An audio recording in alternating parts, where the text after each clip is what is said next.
Now, the diplomatic tightrope between Washington and New Delhi has just been set on fire, and New Delhi is furious. A Truth Social post from U.S. President Donald Trump has triggered a geopolitical storm, forcing a frantic cleanup operation from the U.S. Embassy in New Delhi. Diplomacy is usually a game of nuances, but Donald Trump prefers a sledgehammer.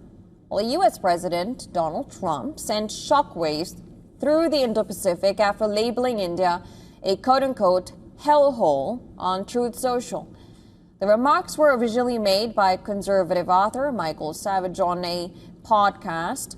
Now, Savage claimed immigrants exploit U.S. laws by arriving in their 9th month of pregnancy. Well, Trump shared the transcript on Truth Social. All right, I'll quote here now. A baby here becomes an instant citizen, and then they bring in their entire family from China or India or some other hellhole on the planet. This is what they said in this post. Now, the letter he shared, he had reshared this letter on social media. The outburst was tangled in a bizarre rant regarding birth certificate verification, a recurring theme in Trump's political theater.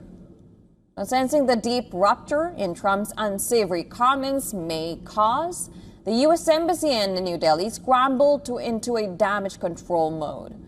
The embassy issued a rapid clarification, reaffirming the bond between the two nations.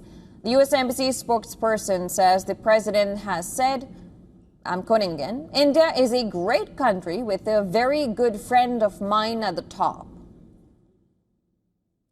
Now, after the clarification from the U.S. Embassy, India's Ministry of External Affairs said, and I'm quoting, we have seen the comments, as also the subsequent statement issued by the U.S. Embassy in response. The remarks are obviously uninformed, inappropriate, and in poor taste. They certainly do not reflect the reality of the India-U.S. relationship, which has long been based on mutual respect and shared interests. Earlier, former White House Chief of Staff Rahm Emanuel tore into Trump's comments. He slammed the rhetoric as a spit in the face of a critical partner. Emanuel, who also served as U.S. ambassador to Japan, argues that such vitriol sabotages years of bilateral progress. What this president did, pull the THAAD anti-missile system out of South Korea, take the aircraft carrier that's the only permanent aircraft carrier based anywhere in the world outside of the United States is in Okinawa, Japan, pull it out, take the Marine unit out of Okinawa, take India, that's been a 30-year project of every Democrat-Republican administration to bring them closer to the U.S. orbit, and literally spit in their face, as we did on this administration, or do what we're doing also while we're all side.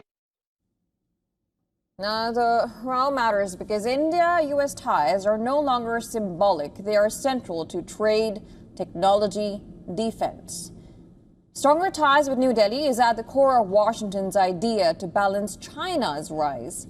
And the big question is, will the U.S. president come out and apologize himself instead of sending a message via an embassy official to Ipswich, the world's largest democracy?